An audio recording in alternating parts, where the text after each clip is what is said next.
Today, Congress leader Rahul Gandhi conveyed his best wishes to the winners of the assembly elections in the 5 states of Uttar Pradesh, Uttarakhand, Punjab, Goa and Manipur and stated that he accepts people's mandate. His tweet read, "Humbly accept the people's verdict. Best wishes to those who have won the mandate. My gratitude to all Congress workers and volunteers for their hard work and dedication."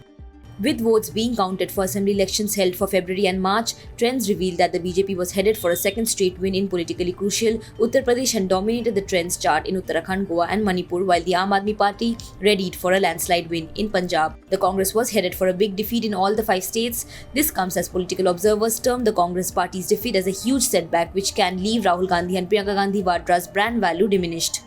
In a plunging defeat, Congress was reduced to mere 18 seats while AAP stormed to its maiden victory in Punjab, winning 92 seats. Congress also failed to stop BJP from retaining Goa, Manipur and Uttarakhand. In the hilly state, both Congress's CM phase, Harish Rawat and BJP CM Pushkar Dhami lost. Elections were conducted in 5 states in Uttar Pradesh, Uttarakhand, Goa, Manipur and Punjab.